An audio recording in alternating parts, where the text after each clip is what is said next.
की रचनाएं हैं। आंगन के पार द्वार, कितनी नावों में कितनी बार, इसके लिए ज्ञानपीठ पुरस्कार मिला और इसके लिए क्या मिला, साहित्य अकादमी पुरस्कार मिला। ठीक है, तो ये जरूर ध्यान रखेंगे।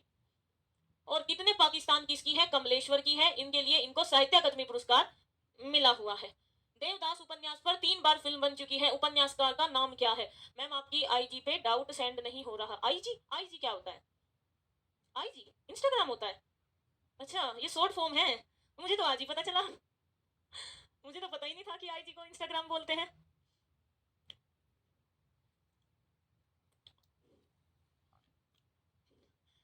तो ये बताएंगे, देवदास उपन्यास पर 3 बार फिल्म बन चुकी है, तो उस फिल्म तो जो ये था ये उपन्यास था, ठीक है, इस उपन्यास को किसने लिखा ये बता दो सभी। बच्चे हंस रहे हैं कि मैम को आईजी का नहीं पता। सूरज कुमार, तो आप एक बार मैसेज करो, मैंने इंस्टा खोल रखा है, जल्दी से मैसेज करें सूरज कुमार, अपना डाउट भेजो आप। तो देखो, शरत चंद्र चट्टोपाध्याय, शरत चंद्र चट्टोपाध्याय को क्या मिल चुका है, देवदास उपन्यास, ठीक है, जिस पर फिल्म बन चुकी है। अब जल्दी से बताएंगे, कवियों में, निम्नलिखित कवियों में से गांधी जी ने किस कवि को राष्ट्र कवि कहा है। अब देखो, राष्ट्र कवि कहा है, याद रखना 2 कवि ऐसे हैं जिनको राष्ट्र कवि की उपाधि मिली हुई है, ठीक है, एक रामधारी सिंह दिनकर, एक मैथिली शरण गुप्त। मैंने आपको हिंदी की एक ई बुक दी है, ठीक है, हिंदी की मैंने आपको एक ई बुक दी है, और उसमें पहले ही सेट में यही क्वेश्चन था, पहले ही सेट में आपका यही क्वेश्चन था। और एक बच्चा बोल रहा था कि मैम पहला ही सेट देखा और पहले ही सेट में गलती हो गई, ठीक है, तो आप गौर से सुनेंगे। मैथिली शरण गुप्त को गांधी जी ने राष्ट्र कवि की उपाधि दी है, लेकिन रामधारी सिंह दिनकर को भी राष्ट्र कवि की उपाधि मिली हुई है। बड़े ध्यान से, ये तो आपने जन्म से रट रखे हैं, है ना, लेकिन कुछ अलग भी तो पढ़ो, कब तक एग्जामिनर वही रिपीटेड क्वेश्चन देगा, उसने कुछ चेंज करने का सोच लिया तो देखो भाई, सुमित्रा नंदन पंत ये छायावादी कवि है, जयशंकर प्रसाद भी छायावादी कवि है, महादेवी वर्मा भी छायावादी कवि है। लिख लेना भाई, सुमित्रा नंदन पंत छायावादी कवि। अब आप मुझसे पूछते हो, आप मुझसे पूछते हो आप मुझसे पूछते हो कि मैम हम रचनाएं कैसे याद करें, तो आप खुद देखो ना, जयशंकर प्रसाद, महादेवी वर्मा, मैथिली शरण गुप्त, सुमित्रा नंदन पंत, ये चारों कवि मोस्ट इंपोर्टेंट है, इन चारों कवि की बेहतरीन रचनाएं याद कर दो, ठीक है, आमंत्रण भेज दिया है। ठीक है भाई, अब चलेंगे नेक्स्ट क्वेश्चन पर। किस नाम से है, दामिनी, ठीक है, दमिनी ये होगा, दामिनी होगा। दामिनी दमक रहा, दामिनी दमक रहे न घन माही, थल के प्रीति जधा धीर नाही। आपको बताना है इसमें कौन सा छंद है, इसमें कौन सा छंद है, ये आपको बताना है, ठीक है, ये आपको बताना है इसमें कौन सा छंद है। देखना भाई, ये सूरज कुमार ने कौन से कहा भेजा है मैसेज, मेरे पास नहीं आया। अब देखो, दोहा क्या होता है, दोहा ध्यान रखेंगे, आपके यूपी पुलिस कांस्टेबल में बहुत पूछे जाते हैं ये, जो मैं बताती जाऊं नोट करते जाएंगे।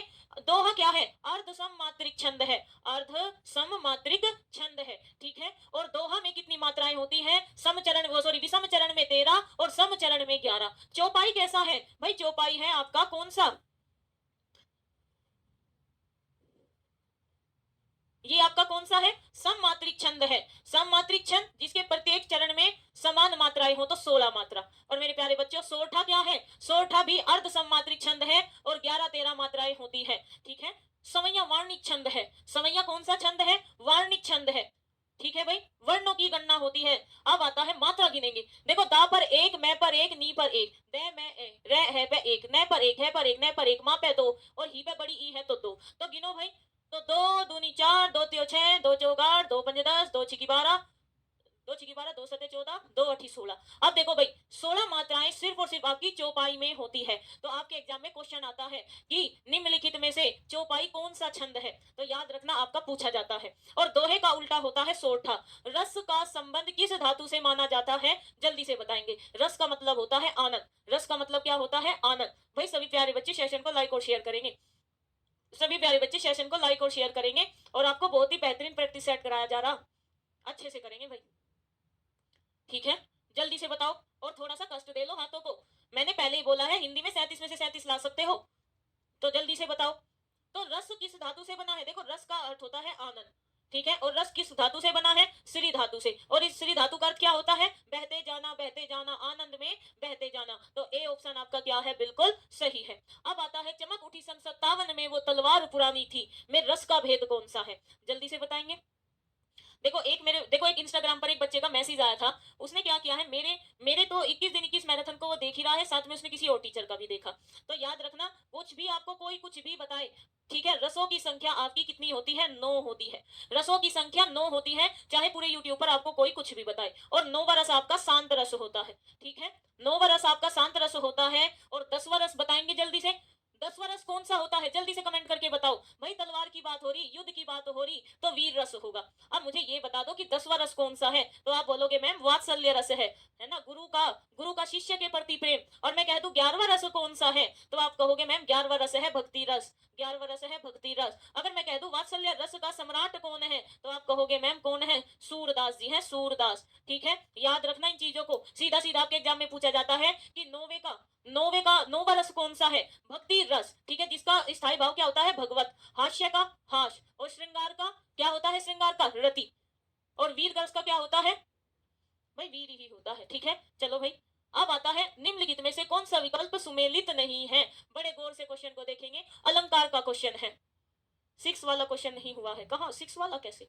हाँ जी, वीर का उत्साह होता है भाई, वीर का वीर ही होता है, बस ऐसे याद रख लेना क्वेश्चन। अरे 6 कैसे रह गया, ये तो मुझे पता ही नहीं चला। धन्यवाद।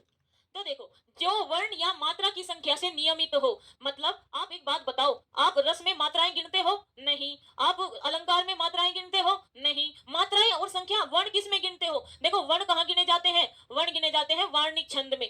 ठीक है, और मात्राएं कहाँ गिनी जाती है, मात्राएं गिनी जाती है किसमें, मात्रिक छंद में। और मात्रिक छंद भी 3 प्रकार का होता है, सम्मात्रिक, विषम और अर्ध सम्मात्रिक छंद। ठीक है, तो आपका सी ऑप्शन बिल्कुल सही है। अब क्वेश्चन नंबर 10 का जवाब देंगे और बड़े गौर से देखेंगे। ठीक है, बड़े गौर से देखेंगे क्वेश्चन नंबर 10 का जवाब। मैं नहीं आपको हिंट दूंगी बिल्कुल भी। और भैंस को पानी में जाने से बचाना है आपको, ये क्वेश्चन बहुत ही बढ़िया क्वेश्चन है। ठीक है, मतलब जिसने ट्रिक पर फोकस किया, तो उसकी तो इस क्वेश्चन में भैंस पानी में डूब जाएगी। लेकिन जिसने परिभाषाओं को समझा, उसकी भैंस पानी में नहीं डूबने की। ठीक है, अब तुम्हारे हाथ बात है कि तुम पानी में डुबाना चाहोगे या पानी में नहला धुलाकर उसे बाहर निकालना चाहोगे, जल्दी से बता दो। तो देखो भाई, अनुप्रास, अनुप्रास क्या होता है, जहां समान व्यंजनों की आवर्ती होती है, बिल्कुल सही। श्लेष कहता है कि ये गुड़ है। ठीक है, ये गुड़ है, और भाई इस गुड़ पर मधुमक्खी आ गई, मक्खी आ गई, मकोड़े आ गए, चींटी आ गई, पता नहीं क्या क्या आ गया। तो मतलब एक शब्द के अनेक अर्थ, तो एक शब्द के 2 या 2 से अधिक अर्थ। ठीक है, उत्प्रेक्षा क्या होती है, मैंने सदा बताया है, संभावना या कल्पना। उत्प्रेक्षा में एक शब्द रट लो, क्या, कल्पना या संभावना। तो उत्प्रेक्षा होता है उपमेय में उपमान की कल्पना या संभावना। और आपका डी ऑप्शन क्या है, आपका गलत है, क्योंकि जहां उपमान में उपमेय का संदेह प्रकट किया जाए, गलत लिखा है। आपको क्या बोलना है भाई, संदेह उपमेय में होता है, उपमेय में उपमान का संदेह होता है, उपमेय में उपमान का संदेह प्रकट होता है। ठीक है, तो एग्जामिनर ऐसे भी उल्टा लिख सकता है। तो जिसने डी के अलावा सारा